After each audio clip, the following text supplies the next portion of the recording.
So I want to talk today about behavioral finance, or about psychology in finance. This is a long-standing interest of mine.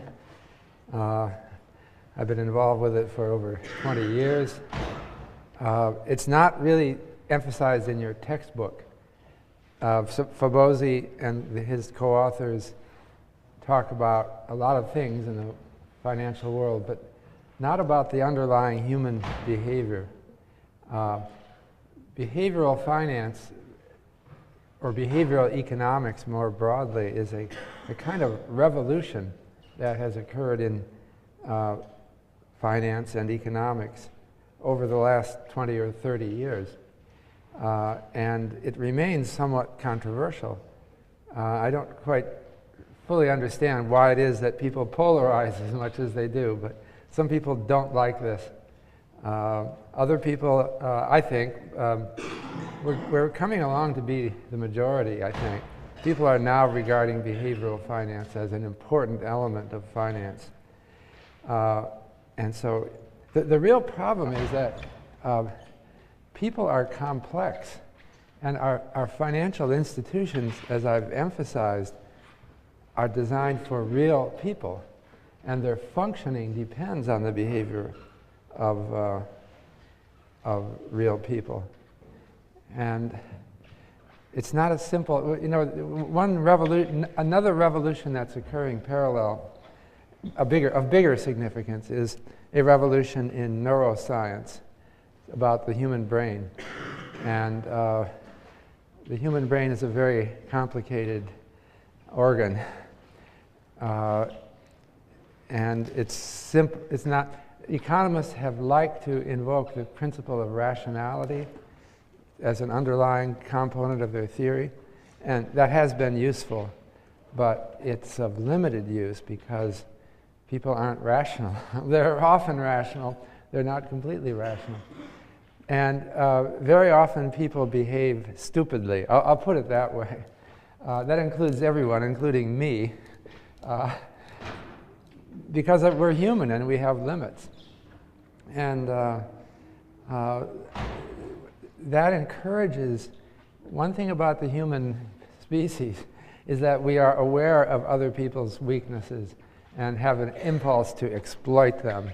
Okay, so when you see other people behaving stupidly, sometimes you think, maybe I can turn this to my advantage. Okay, and that becomes a problem. The history of humankind is a history of exploitation of one person by another. Not entirely, but I'm saying it has that as an important element. So I'm going to talk about these human failings. It's not to say that people are stupid. I'm just saying they're people, right? And we're all imperfect. We're smart in some dimensions, and we can be very smart, but we can also make important mistakes. But before I start, I wanted to try to put this into a perspective, because maybe I'll return to this at the end of the lecture. But I wanted to start on an upbeat note. I'm going to talk about all kinds of human errors, but I wanted to start on an upbeat note that the business world generally doesn't exploit people terribly. I believe that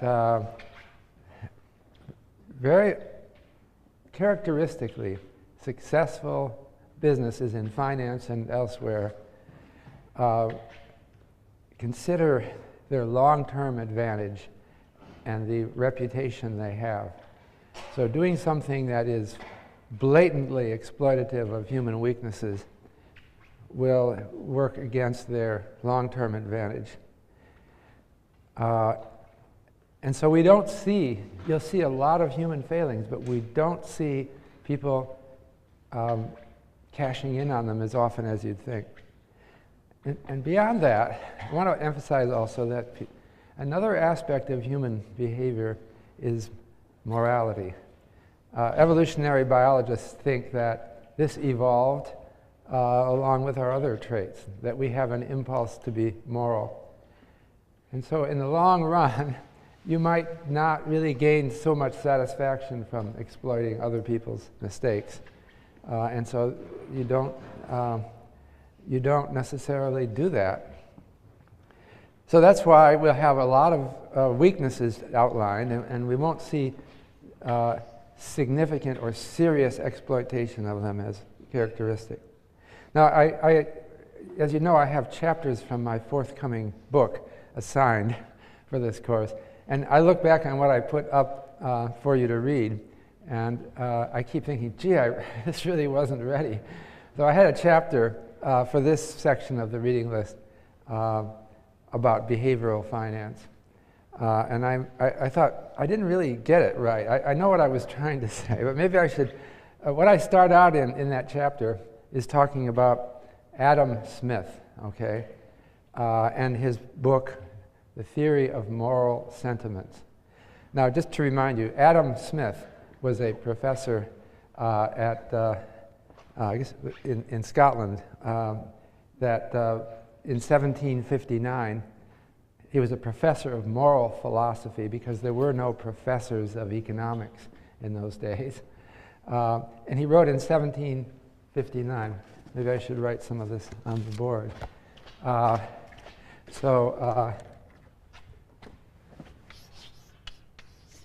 He's probably the most important figure in the history of economic thought.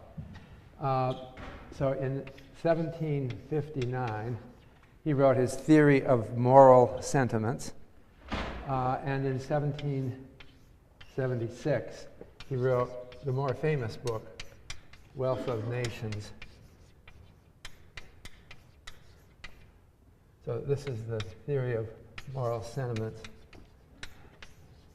The Wealth of Nations is considered the first real treatise on economics, and it's a wonderful book, and it's still very readable today. His Theory of Moral Sentiments is not so widely read, but it's not really economics. It's a book about psychology and morality. And I find it very good, even 250 years later. He went through many editions on this book because he thought it was his most important work. But the book starts out about selfishness and altruism. And the real question, which he thinks defines economics, is are people really completely selfish? Sometimes it seems that way, that their presumed benevolence is just an artifice for their own benefit.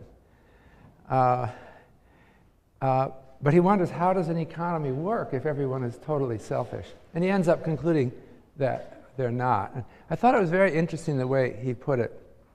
The thing he emphasized right at the beginning of the book is that people inherently love praise, all right? We crave the approval of other people. And so praise is a fundamental human desire. But then he reflected on it and he said, do people really want praise itself, or is it something else that they want?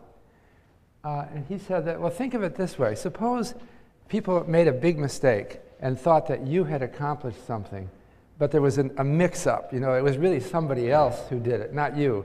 And it's just a complete mistake. You had nothing to do with it.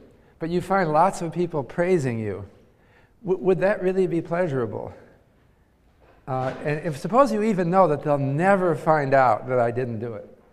Well, Smith said, it probably isn't, right? I mean, think about it. You internally are thinking, I'm getting all this praise, but I know I don't deserve it, so I don't enjoy it. And then he went on to say that, especially among people who are more mature, he says more mature people, not everyone makes this step, but he says adults, normal, mature adults, make a transition from a desire for praise to a desire for praiseworthiness. I want to know that I am the kind of person who will be praised, and I don't need to get the praise. And he said it's that tendency, ultimately, which makes an economy work, that people don't care just about praise. And he gives an example of mathematicians And he said he's known many mathematicians in his life. And he finds that they're almost all obscure. The public doesn't know about mathematicians. They couldn't explain to the public what they do. And they don't seem to care at all because they know the public doesn't appreciate mathematics. And so there's a few mathematician friends who understand what they do and may praise them. But ultimately, a mathematician can sometimes do the work completely unknown, writing it, and it's the praiseworthiness that drives these people. So I think that you may think that I'm being too idealistic when I say this, but I think that the finance profession, this is what I was trying to say in that chapter, that the finance profession, like other mature professions, is really dominated, although there's a lot of funny things that happen, is really dominated by people who have reached this desire for praiseworthiness. And so you're not going to exploit people extravagantly, just because why would I do that? It's just not a good thing. I wouldn't feel good about it. Though some people will. Now, I wanted to also mention, not everyone reaches this mature state that Adam Smith describes.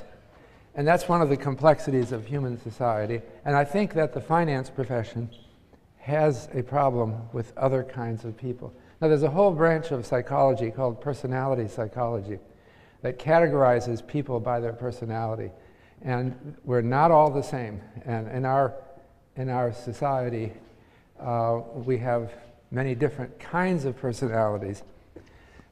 A successful society promotes people up who have the praiseworthiness desire. We try to recognize them, and we try to put people of character into important positions with not complete success. But I wanted to just briefly talk about, this is a lecture on psychology, and I wanted to talk about other personality types that are, and I was going to use a book called The Diagnostic and Statistical Manual, edition 4, published by the American Psychiatric Association. They're coming out with a 5th edition in 2014. DSM-4 is kind of a household word around my house because my wife is a psychologist. And so DSM-4 is actually controversial among psychiatrists because it's too cut and dried for some of them. What it tries to do is identify mental illnesses and personality types in a quantifiable, reproducible way so that we can define who has this mental illness or who has this personality type.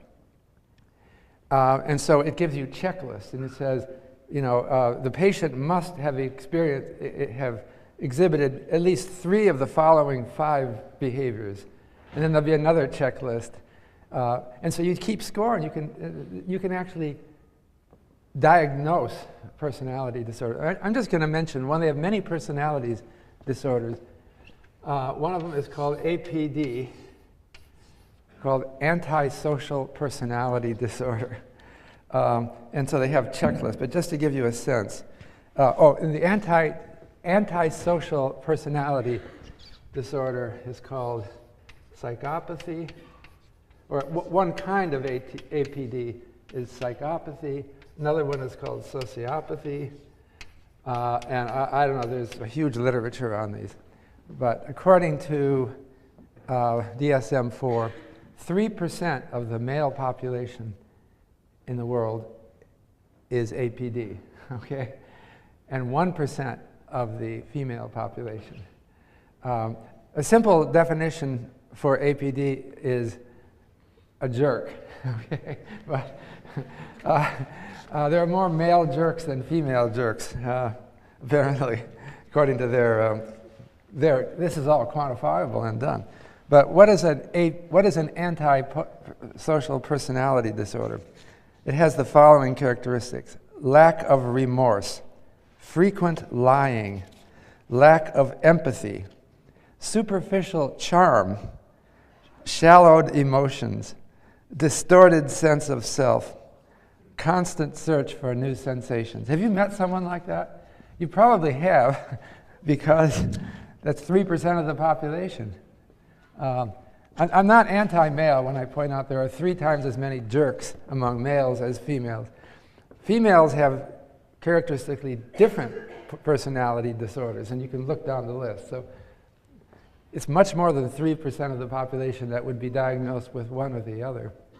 So you know what an APD person is: manipulative, feigns affectionate or warm feelings but doesn't feel them, and is trying to deceive you. And I encountered once a student came to my office and asked to sign up as my research assistant. And I was talking to him. I thought, well, maybe, you know. I said, come back and talk to him. Later on, I read about him in the Yale Daily News. He was an imposter student. He was not a Yale student. And he had been around to other university campuses. He was an imposter at like 3 different campuses. So there's something wrong with this person, right? Kind of made me feel. And then he came later and asked me for a recommendation letter. I couldn't believe it. After I read about him in the Yale Daily News. But this is extreme, right? And so, incidentally, someone did a study of APD by going to a prison and categorizing the inmates using DSM-4 standards, and they found that 40% of the prisoners had APD. Also, neuroscience people have found that there are differences in the prefrontal cortex that are correlated with APD. So it seems to be, it's a problem we have in our society that some people have a brain structure that's a little different, and it may make it difficult for them to behave in a good way. So we're learning more and more about neuroscience, you know, it's interesting to me that Adam Smith's book still rings true, though. There's some basic common sense that we all learn, that you have to judge people and you have to learn their character, and you have to be a person of character, for in the long run, that's what you want. It gives you what you want in life. So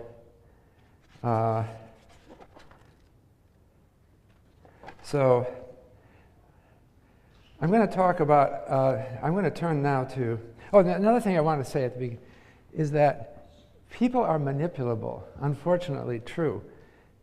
And unfortunately, we live in a world where it's hard to avoid manipulating people at all, because we have a free enterprise system that encourages competition. And if the competition is manipulating people, how do you completely stay clear of that? And I think this is one of the contradictions of our society. And a very simple and obvious manipulation is they'll put a price on some item they're selling, like $9.99, all right? So you ask, well, why didn't they just say $10, right? Well, you know why they didn't. It's called pricing points in marketing, because $9.99 sounds a lot less psychologically than $10. So everyone does it. Almost everyone does it. But is that bad? Well, it's bad in a way. It's manipulative, isn't it? I mean, I'm annoyed by it. Maybe you are too. But if you were in business, would you do that too? You might feel that you have to, and it's a harmless sort of manipulation, right? It's not hurting anyone really. They may be buying a little bit more than they want, but you see, that's the kind of thing that that comes in. So in looking at financial institutions, they're often manipulative in that sense. But I don't think that it's similar to a politician. If you want to be a member of Congress or whatever, you can't say what you really believe, right? Because you won't get elected. You've got to kind of doctor your opinions to the public opinion, and so otherwise you won't have. But you might have a moral purpose underlying it all, because you want to get elected so you can do good things, and so you do end up saying things. So it's hard to judge people, good or bad. It's an overall sense you get of someone's character, that people are doing things that appear somewhat manipulative and somewhat bad, but you get an overall sense of the person through time, and that's and ultimately our society, within limits, rewards people that show character through all the confusing details. Now I wanted to move, that was my introduction. I wanted to move now to discussing some particular aspects of behavioral finance, or more broadly, behavioral economics, and about human failings that are exploitable by somebody, but and are somewhat exploited, but remain as.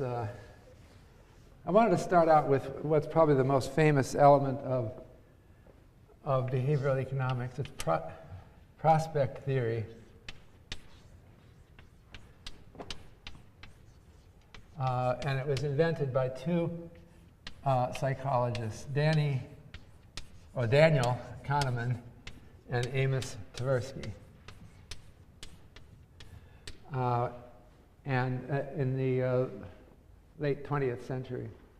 They called it prospect theory because it was a theory of how people form decisions about prospects. And a prospect is a gamble. It's about people's decisions under uncertainty.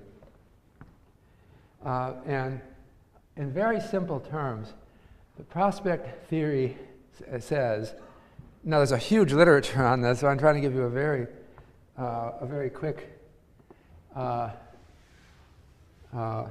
description of it, that there's something called a value function, which represents how people value things, and there's a weighting function. That's the two parts, which shows how people infer or how they deal with probabilities. Okay, and I'll just show simply what the Kahneman and Tversky says. I'll draw a picture of the value function and the weighting function. And this will be very quick, and you'd have to read more. But the way people value gains or losses, let me see, how do I better draw the line in the middle. Okay, and these, we're talking about financial gains. So these are gains, and this is 0, and this is losses. Well, negative. What I have on the horizontal axis is wealth or money or something like that. 0 in the middle. Okay. And then we have on this axis value, which is something like utility. I'll erase my 0. It doesn't get in the way. And what they find is that people's value has a funny shape. We don't weigh gains and losses linearly. In the positive quadrant, when we have positive gains, there's diminishing value like that. It doesn't ever slope down. It's concave down, like diminishing marginal utility in economic theory. But for losses, it looks something like this. It's concave up. I'm exaggerating a little bit, but this is a diagram that Kahneman and Tversky wrote in their famous Econometrica article 30 years ago. So there's diminishing marginal utility for gains, but there's the opposite. Well, we have concave up. And there's a kink. You note that the value function has a kink at the origin.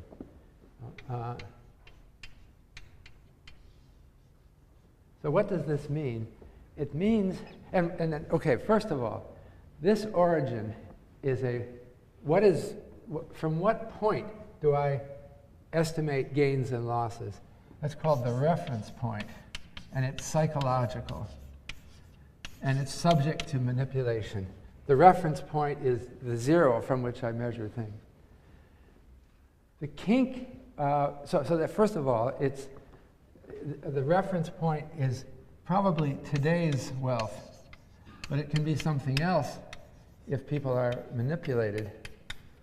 by the way something is presented to them. Framing, according to Kahneman and Tversky, is presentation. So I can give the same prospect to people, but word it in different ways that suggests a different reference point, and that will change people's behavior. So you can manipulate people by describing something in different terms, by suggesting a different reference point. But typically the reference point is today's wealth. The kink means that people are very conscious of little changes in their wealth, and they're spooked by them. I'm really afraid because my value drops very rapidly, even for a small loss. So if you were to say, lose $5 this morning, all right, you had it in your pocket and you lost it on the way to this lecture, you would feel exaggeratedly bad about that. You should really regard $5 as just nothing, because the present value of your lifetime income is in the millions, so what's $5? But you don't think that way. And so you're spooked and deterred by small losses, and less encouraged by small gains. So this kind of thing allows business people to exploit people if they want to. If people are so focused on these little changes, then you are encouraged in business to try to pick things out that people are paying attention to, like small things, and sell insurance policies on just those things. And so insurance should be concentrated on the really big things, like life insurance. You know, the fact that one of your parents could die and the family would be out of money for the rest of their lives. That's a big thing. But it may not work to sell that kind of insurance. You can do something that is more focused on what people are watching and make it something little so that it doesn't require them to spend so much money. The classic example of that is funeral insurance. Okay? You go around telling people, if for some reason this sales pitch works, and it's worked for thousands of years. They sold this in ancient Rome. Right? You tell people, you know, if someone in your family dies, you could have an expense of getting a proper burial for this person. It costs money. And so they would insure that one thing, okay? And it was a little thing, so, but it works to sell that. An example of that is airline flight insurance. Okay, you are insured for this flight on the airplane.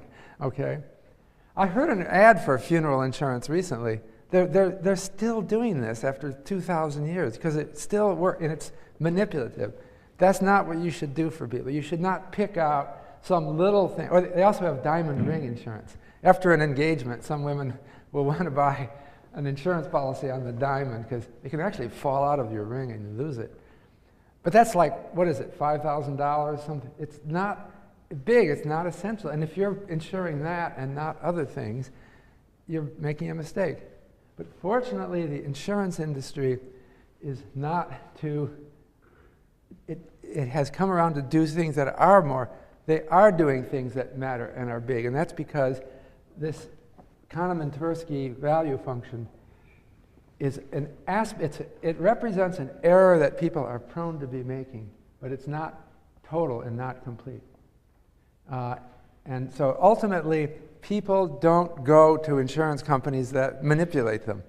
It gets around, and eventually people come around to wanting something better. And so while there is some manipulation, it's limited. The other aspect of Kahneman and Tversky is the weighting function. Okay, and I'm going to draw again a picture of it, and it's this time. It's how people psychologically think about probabilities. And this again is Kahneman and Tversky. A probability is a number between 0 and 1, or 0 and 100%. I'll put 0 here and 1 here. We can tell someone the probability of something, but they can't accept it psychologically. The errors that people make are described by the weighting function. What the weighting function is, the psychological impact. You are behaving as if you don't understand the probability. So what Kahneman and Tversky say is that for very low probabilities, people may round them to 0. And for very high probabilities, they may round them to 1. But if they decide not to round them to 0 or 1, they exaggerate the difference between 0 and 1. You just can't think in terms of a continuum of probabilities. So this is what the weighting function, this is the weight as a function of the probability. For low probabilities, it's 0. I'm going to maybe exaggerate it here. Then it jumps up, and it's something like this. And as it gets close to 1, it jumps up to 1 again. So you see, it's like a broken line segment. There's been various versions of this theory, but this is the simplest version of it. So that means if you're getting on an airplane, okay, you think, well, what's the probability of this airplane crashing? Well, you know, it's probably something like 1 in 10 million, or what is it, even less than that. So most of us in our mind just say, it's 0, and I'm done. I'm not going to think about it. I'm not going to worry about it. And so we're down here. We've rounded it to 0. But some people don't round it to 0, okay? And for them, they just blow it out of all proportion in their minds, and it becomes exaggerated. So I have it here, so it looks like it's a half. So this would be 1 here. And this is about 0.4. And then ultimately, if the probability gets really high, then I'm not even going to think about it. It's 1, okay? So, you know, it's a little bit like people, in some of the most primitive languages in the world, there's only a couple of numbers. There's 0, there's 1, maybe there's 2 or 3, and then there's no more numbers. Well, you know, our minds are still very primitive in dealing with probabilities. So it's like there's only 3 probabilities. Can't happen, maybe, and will happen, okay? So I think airline flight insurance is an example of trying to manipulate this personality characteristic. So it means that they'll catch all the people who exaggerate it, right? They used to have vending machines outside of airlines. The vending machines would encourage you to buy just for this flight. As you're getting, they put it right there when you're getting on the flight. And so that's when you're most nervous, if you're one of these people who's up here. And of course, most people don't buy, but they don't have to sell it to everybody. They just sell it to these people, and they charge an outrageous price. But I haven't seen these vending machines anymore. This is interesting. Economists wrote about them 30 or 40 years ago, and they used to be everywhere, and they just kind of disappeared. Do you ever see one of these? I think they're gone. Why is that? Well, somehow we get past things like that. And so it's not like Kahneman and Tversky are immutable, representing immutable errors. These are errors that you naturally happen, but you can get past it, and you end up wanting to deal with people you trust. So you see some vending machine at the airport, and you think, well, my insurance agent isn't recommending I get this, and I've got some kind of insurance. So you walk past it. There's a professor in Germany at the Max Planck Institute in Berlin, Gerd Gigerenzer, who has been taking on Kahneman and Tversky and saying that they're right, that people show these tendencies for errors, but I can train people out of them with no problem. Those errors, I just tell them this is an error, teach them then, and they don't do it anymore.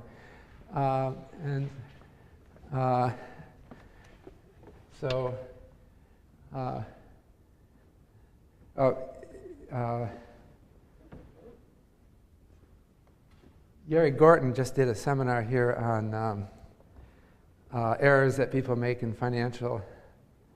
Nick Barbaras here on the SOM, and he was using Caltech students and found that and tested their ability to prevent certain kind of errors like this, and he found that even the Caltech students made these errors just horribly. We were wondering, aren't they supposed to be bright? Those are young math geniuses. But about a third of them got everything right. So I'm thinking, you know, they're only undergraduates, right? By the time they get along, if they go, they'll eventually be trained out of these errors. But right now, they're behaving just like the behavioral finance says it will. So, so anyway, I think that you will find that prospect theory explains a lot of things that go on in finance, but it doesn't explain everything. And let me move on. I want to talk about let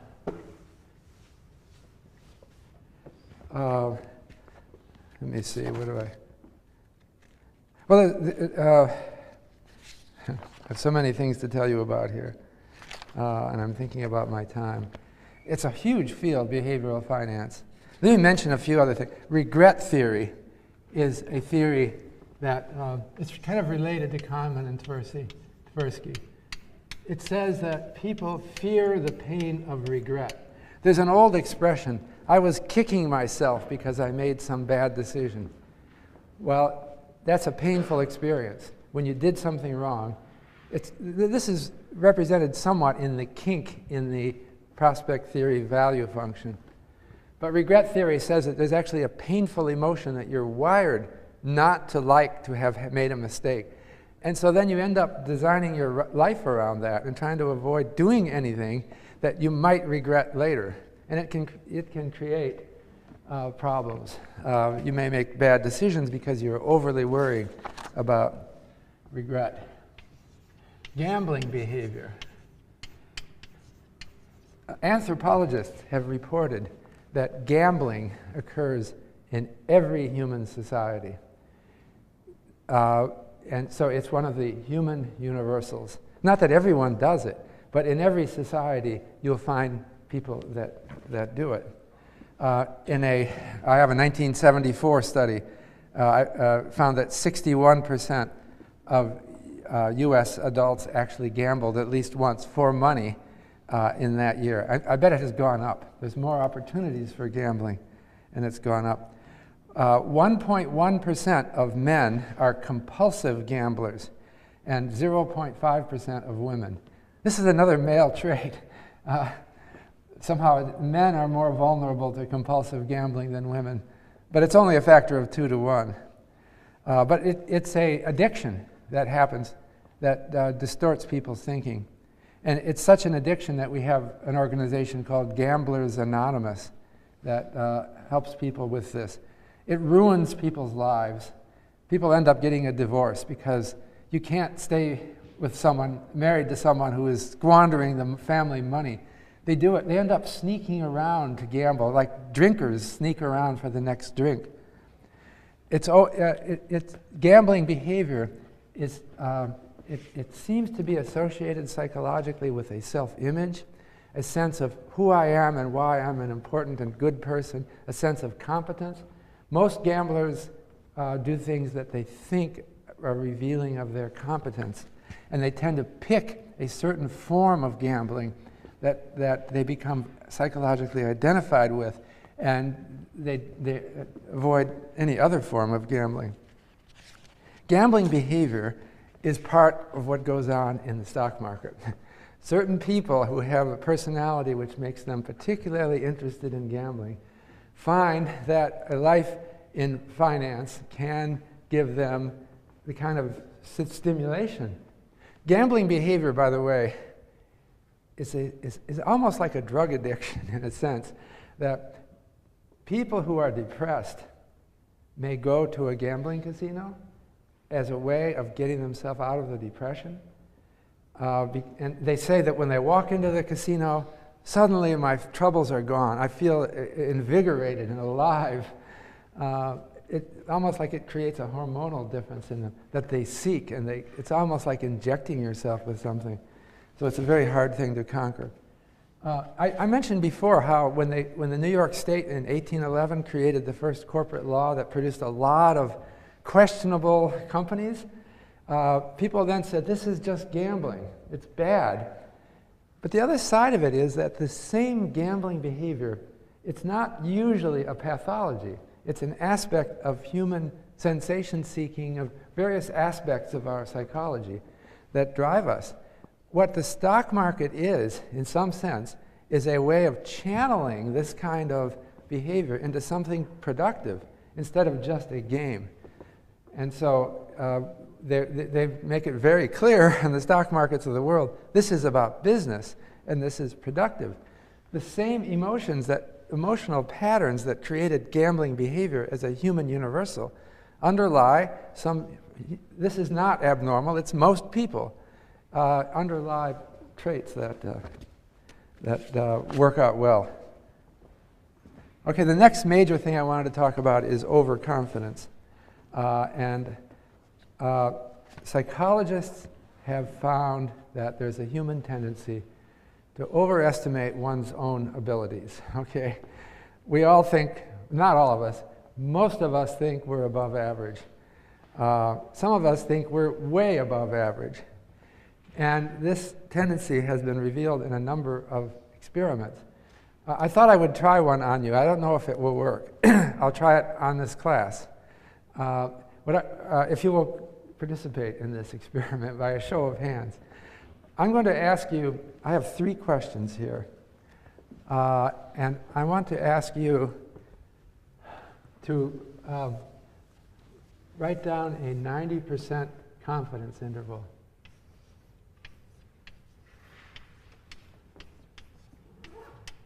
All right. Okay, you have a pencil to write this down? And then afterwards, I'm going to tell you the answer and see if it fell in your confidence interval. Okay, so this is what it is. What is a 90% confidence interval? It's a range of values so that you are 90% sure that the true value lies in this range, okay?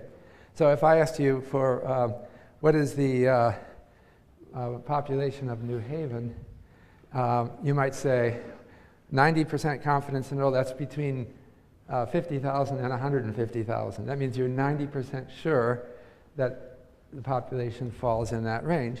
And so you should be right 90% of the time. That if I ask you to give 90% confidence intervals, you should be right 9 times out of 10. If I ask for a 99% confidence interval, you have to widen the interval, then you should be right 99 times out of 100. So what I'm going to ask you to do, if you will cooperate with me, is give 90% confidence intervals for, I have 3 questions I'm going to give you. But I have to ask you to be honest, otherwise this thing won't work. You could game me by just giving excessively wide confidence intervals, right? And then, from 0 to infinity, then you'll always be right. But you're not playing honestly. So I have to appeal to your character to do this honestly, okay? So I have 3 questions here. I just changed the questions. The first is, now what you have to write down on your note paper somewhere is your honest estimate of a 90% confidence interval. And so the first question is the world population. How many people are alive in the world? All right. As of, I think it was 8 a.m. this morning, the U.S. Census has something called the World Population Clock. And don't cheat. I know some of you have laptops. Don't do it. But after this, you can search Google on World Population Clock, and it shows you minute by minute how many people there are in the world, every birth and death. They're not actually recording them. It's a fake, but I mean, it's supposed to be an estimate. So I got the world population. So what I want you to do, can you write down a lower bound and an upper bound for the world population this morning, as measured by the U.S. Census? Okay, can you write that down? But I don't want you to make it too wide. Remember, I only want you to be 90% sure. And I don't want you to make it too narrow, because then you're more likely to fail. So you've written that down, the world population? Okay, my next question is to the world. What does it weigh? Okay. Well, actually, it's the mass in kilograms of the world. Can you write that down? This is astronomy. Okay, let me say, I'm asking for it in kilograms, but you can do it in metric tons. That just knocks off 3 zeros. A metric ton is 1,000 kilograms, okay? And just so you'll know for sure, that's not the same thing as a long ton, which is UK. The United Kingdom uses the long ton, which is 2,240 pounds. I just looked this up, and is 1.1 metric tons. And it's not exactly the same as a short ton, which we use in the United States, which is 2,000 pounds, which is 0.98 metric tons, all right? Just tell me how many tons. That's not going to affect your 90% confidence interval, right? Just tell me how many tons does the Earth weigh, okay? All right, and then that's the second, and I have one more question. How many languages are there in the world?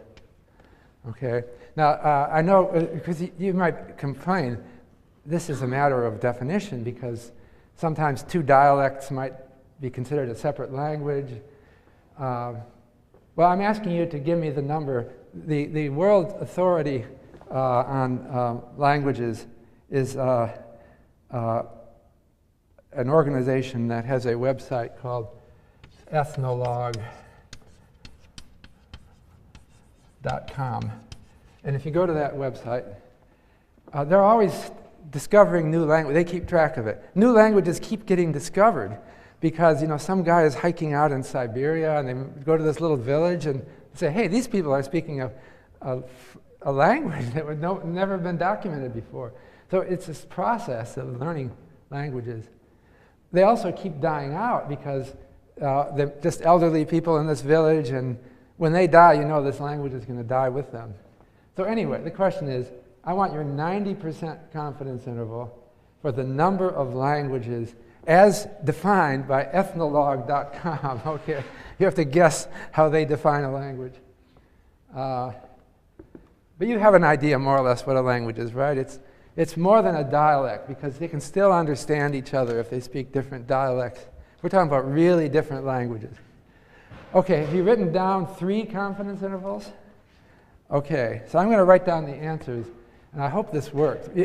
I'm trusting to your honesty in getting these things because you could game me and make this not work.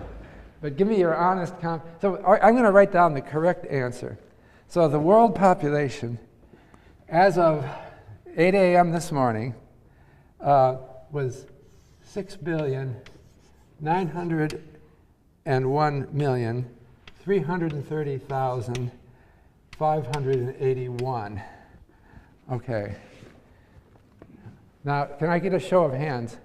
How many people's confidence interval includes that number?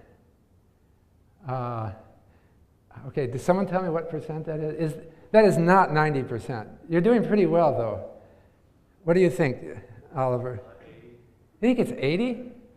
See him up again. Maybe it is 80. All right, you're doing really well. Some honest people here didn't put their hands up. Good. All right, well, that's one. So we did 80 instead of 90. What about the weight of the Earth? Okay, in kilograms. Well, it's 5.974 times 10 to the 24th power. And I'll give you that in tons, in more familiar. It's 5,974 billion tons. Okay, you got that? We have to do some calculation. That would be 5.9734 times 10 to the 18th power. Okay, can we do a show of how many people had a number in, how many people are in the confidence interval there? All right, Oliver, what do you think? What's the fraction? 10%. Okay, so this one, you did really well on world population. 80, 10. Well, the last one, how many languages are in the world? Well, according to ethnologue.com, there are 6,909 languages this morning. Okay, How many people got that within their confidence interval? Okay. What do you think, Oliver? 10%. Okay. Why did you do so much better on world population? Well, thank you for being honest with me. I think it worked once again. The overconfident. So why is it that people are overconfident like this? And psychologists have tried to describe what it is that goes on in people's mind that produces answers like this.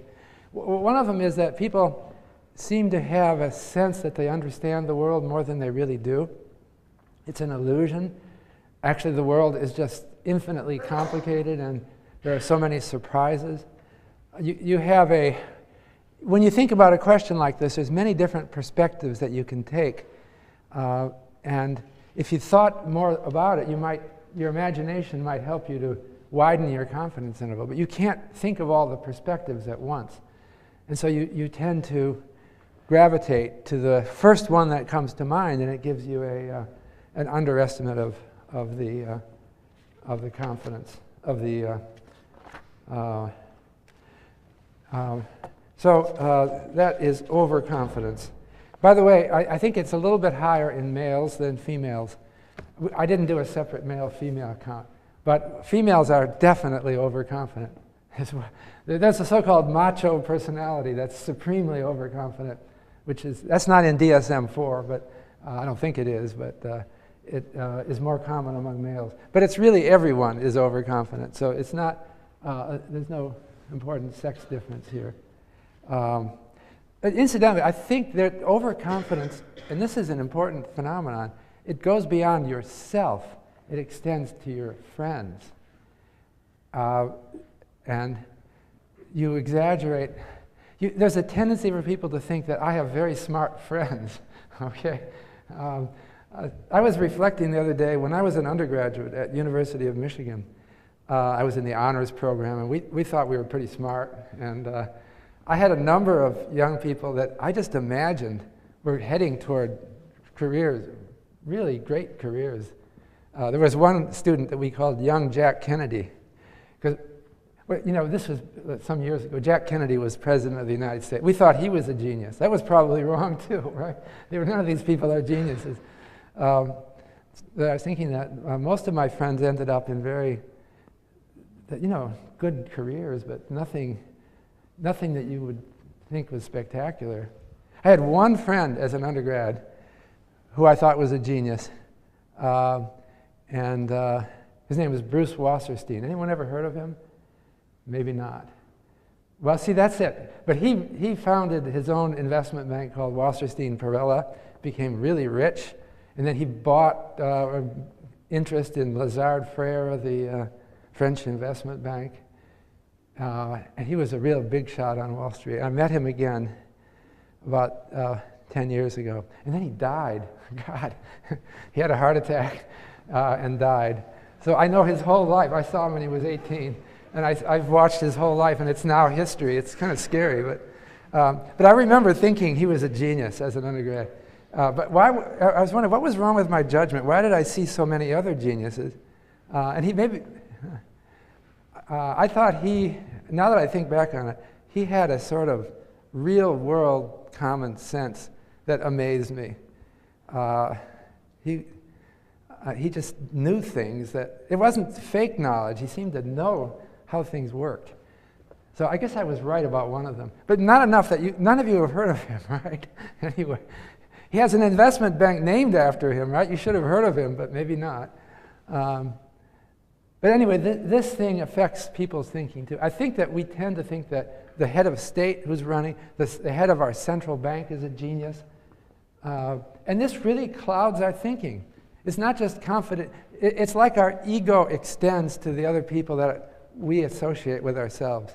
Now, the head of a central bank in another country we have no respect for. It's only in our own country, because it's part of our ego involvement that produces this overconfidence. So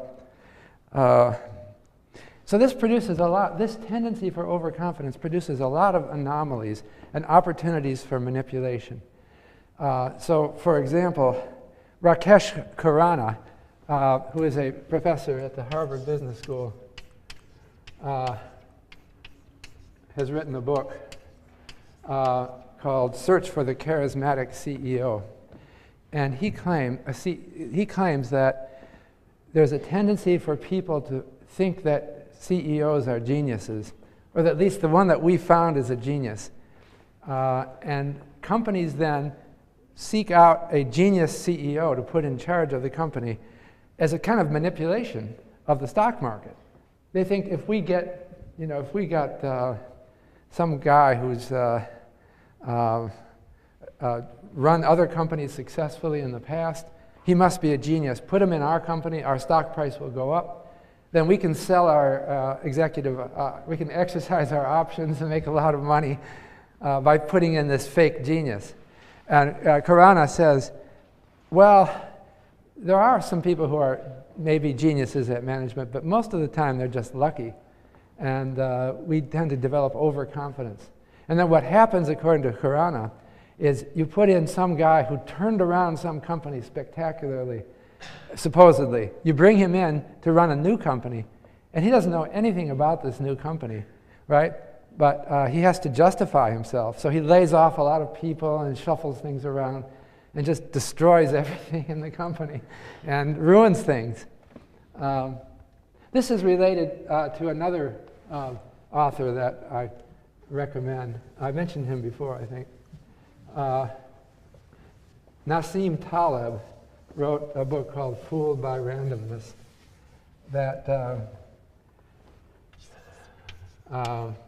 he's Lebanese, but now in the US. Nassim Taleb, Fooled by Randomness, that says that most of the things that happen in life are just chance. And we tend to ascribe them. If they happen to us, we're very quick to conclude that it's a sign of our own genius. And if it happens to someone that is a friend of us, then you think, well, I have genius friends. Isn't that nice? And so it leads to mistakes. Okay, let me go to another, how much time do I have? Cognitive dissonance. This is another psychological principle. The term was coined by sociologist Leon Festinger in the 1950s, I believe. I actually met this guy. That's the nice thing about being in academia. You meet all these great names if you're in long enough eventually. But what is cognitive dissonance? It's a judgmental bias that people tend to make because they don't want to admit they're wrong. Maybe I'm oversimplifying this mistake. It's painful to think that I believed something and it was wrong. So people will cling to old beliefs and try to find evidence that supports their belief because they have an ego involvement with the belief. And so I will be biased. The famous experiment indicating cognitive dissonance done by some psychologists had the following form. They got a list of people who had just bought a car, and they knew what make of car. They got the list from car dealers, so they knew exactly what car they had just bought. And they called these people up and asked them to participate in a psych experiment, or I think they said a marketing experiment. But they didn't let them know that they knew what car they had just bought. And then the experiment was the following. Let's go through a number of, what magazines do you read? And they said, let's get these out. They got all the magazines that were on the newsstand. And they said, let's look through page by page and tell us which ads you remember reading. And what they found is that people read the ads for the car they just bought, okay? And they avoided, especially, the car that they thought they might buy but decided not to buy. So after you buy a car, you want to confirm your belief in it. So you selectively get information that confirms your belief. And so this cognitive dissonance is another factor. It's been demonstrated. It's an error that people make. It doesn't mean that people, again, none of these errors is inviolable. People will make the error, and then they'll learn from their mistakes, and they'll correct it. They're not totally cognitive dissonant, but it's just a kind of error that keeps coming up. So I'll give you a couple of examples of cognitive dissonance and its effects on finance. So Will Getzman is a professor here at the Yale School of Management, and a couple of his co-authors found that mutual fund investors, when a mutual fund does very badly in its investment performance, many or most investors sell the stock and get out of it, but some of them hang on. And they thought that that was due perhaps to cognitive dissonance, because I bought this fund, I don't want to sell because I was right. Well, so what they did is they interviewed these people, and they found out that these people didn't even know how badly the fund has done. They had blocked it out, and they had an exaggerated impression, an exaggerated impression of the success, which is characteristic of cognitive dissonance. You just forget the evidence that's contrary to your theory, and you keep assembling evidence that supports your theory. I have another example of cognitive dissonance, and this one was produced by a Professor Sendil Mullainathan at the Harvard Economics Department. And Mullainathan looked at financial advisors and his co-authors. What they did to study, that's a whole big profession. I remember at the beginning I pointed out how many hundreds of thousands of financial advisors there are. What they did, it's an interesting experiment. They hired actors to go to financial advisors and ask for their help. And the experiment was the following. They would say the same thing to each financial advisor, but the different actors would present their existing portfolio differently. In other words, you'd go to the advisor and you'd say, I have a portfolio of investments, and I'm almost entirely in money market funds. That's all. You'd just say that, and you wouldn't express any opinion at all. Another actor would go and say, I've got all of my portfolio in tech stocks, right? Or I've got all of my portfolio in options. Now, what should advisors tell people? Well, if they were acting really professionally, they should question the assumptions that made the actor supposedly put all of their money in one kind of investment. And many of the financial advisors did, but usually they didn't. They didn't question the actor.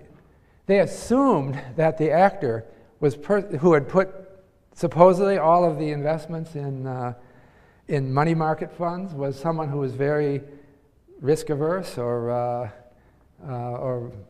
thought that was the right thing to do, and they didn't want to challenge them. So they would walk out of there with maybe a slightly different mix of money market funds. And somebody else who was in a very risky portfolio, they didn't challenge them. They even sent actors in with almost all of their portfolio in their own company's stock. All right. Now, if you work for Ford Motor Company, I know this is my uncle. I had conversations with him about this, who worked for Ford Motor Company and put all of his life savings in Ford Motor Company. And I said, Uncle Ralph, you shouldn't do that, because it's your job and all of your life savings. What if something happened to Ford Motor Company? Fortunately, he didn't work for GM, which became worthless recently. But it can happen. You know, Ford could be completely wiped out. That's your life savings. And you know what he said to me? He said, you know, I've worked at Ford all my life. They treat me well. I believe in them. I'm not going to sell. And so there's lots of people like that. So when they show up at a financial advisor, the first thing that they should do, the financial advisor should tell them, get out of your Ford stock. You can't, that's just too risky. But only 40% of the financial advisors did that. The 60% left them mostly in their own company's stock. Why did they do that? Well, Mullainathan thought it's because the advisors know there's cognitive dissonance, and they're afraid to drive away a new client. Maybe they'll gradually do it over a while, but you just don't challenge their deep beliefs. whatever they say is true. And so they're kind of yes men, not all of them, and maybe they'll come around. It relates then again to a moral dilemma. If you are a financial advisor working in private practice, what do you do with people who come to you if you know from experience that challenging their deep-seated beliefs will drive them away? So in the real world, this is, again, I'm not sure that these financial advisors are doing the wrong thing. If they would eventually tilt them toward a more responsible portfolio, they can't drive them away. So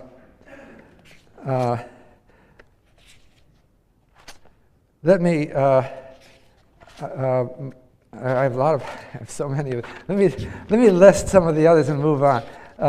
What else should I talk about? Anchoring. Anchoring is a principle that people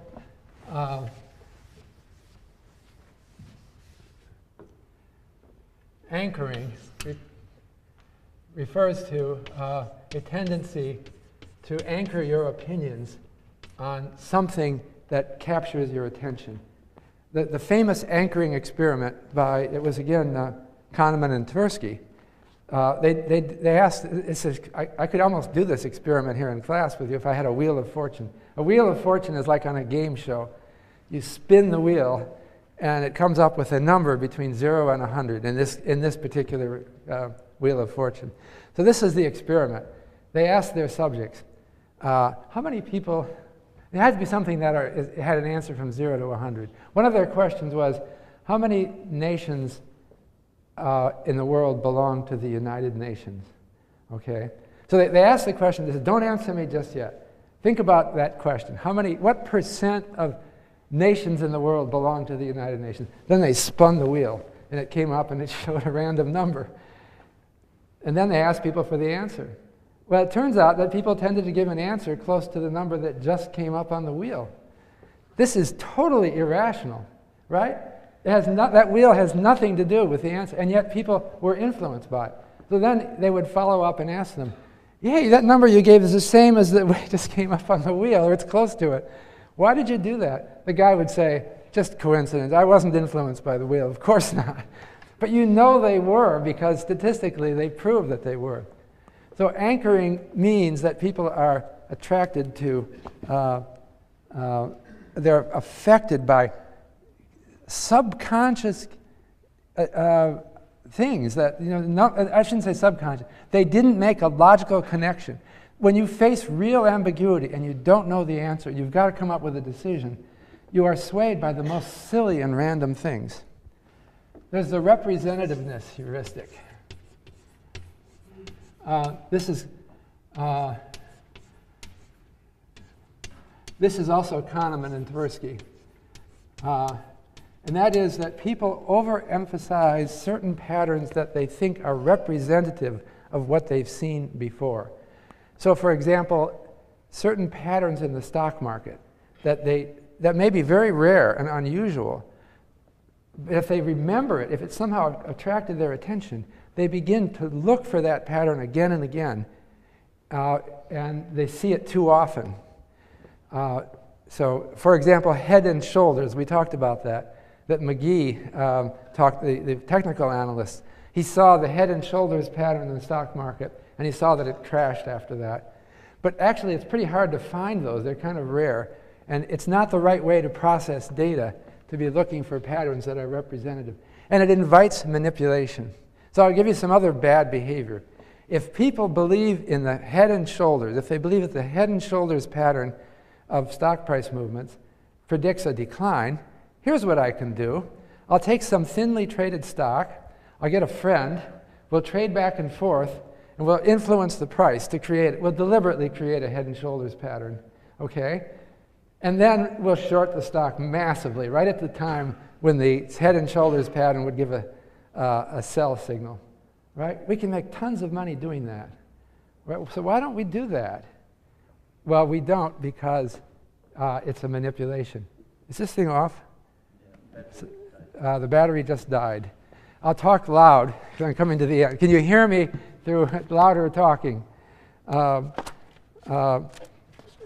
I wanted to then just conclude with social contagion because it's so important. This is my last, and this is really social psychology. I'm running out of room here. That's social contagion. Social psychology reflects on the fact that people are interdependent and what I think is affected by what others think. There's something called herd behavior. That's a popular term. It refers to the tendency for people to move with the herd, not consciously. They don't think that they're moving with the herd. I might bring up a little sociology here, and I'll use a term. Everything has been psychology, but the great sociologist, one of the founders of the discipline of sociology, was the French scholar Émile Durkheim. At the late 19th, early 20th century. And he used the word collective consciousness. And that is that our opinions about what's happening are formed by a collective understanding of what's going on. We think of ourselves, we have a tendency to think of ourselves as rational and common sense. All of our views come from common sense processing of facts. I have a sense of belief about what goes on in the world, but I underappreciate the extent to which my views are a little bit arbitrary and shared by millions of other people. You live at a certain point in time in history, and there are certain kinds of facts and ideas and anecdotes that are circulating. Another term is there's a zeitgeist. That's German, but it's now English. That means spirit of the times. So what Durkheim and other sociologists allowed us to understand is that the zeitgeist is determined by a collective memory, a collective set of facts that we operate on. This herd behavior creates big swings in the stock market and other things. So it has huge financial impact. Anyway, I've listed a number of behavioral finance principles that really come from psychology. And I've talked about some tests or examples of their proof of their importance in psychology, but in finance. But what do we conclude from this? I think that my conclusion is that we are evolving toward better and better financial institutions. There is a lot of manipulation and exploitation, but we as a society have outlawed a lot of things. For example, when I mentioned that doing a stock market manipulation trick to create a head and shoulders pattern, that is an offense. Get you in jail for doing that. And we prosecute that now. So you can't do that. I'm going to talk more about this in the next lecture about regulation. But it's also people's moral judgments that the people who evolve to become important in finance are people who have an internal compass, that a desire for praiseworthiness that eliminates this. I'm going to give just two examples of some recent articles about this. In the current issue of the Harvard Business Review, that I assume is still on newsstands. This is Harvard Business Review. There's an article by Michael Porter and co-author Mark Kramer. Porter is a well-known professor at Harvard, in which he argues that we're coming to realize more and more about a principle called, he calls it shared value, or they call it shared value. And that is that the manager of a company is not going to be, shouldn't be underestimating the importance of shared value creation with society, with other people. That is, we're all in this together, and if we're mature, we recognize, for example, that I don't want to be exploitative. I don't want to make the local people in my town upset with our company. I don't want our labor force to become disenchanted. Now, what he's saying is not really about morals exactly. It's more about long-term value, but I guess morals somehow creeps into the same judgment, that mature business people see shared value, and that there was maybe not enough emphasis on it. There was too much, financial theory was leading us too much toward thinking that a manager should be selfishly pursuing a narrow focus, like maximizing the short-run value of their shares. Anyway, the other example I have, which is also recent, not quite as recent as that, is a book that came out last year by Anna Bernasek, who is actually a journalist, not an academic, but it's called The Economics of Integrity. Is that the title exactly? Yes, right.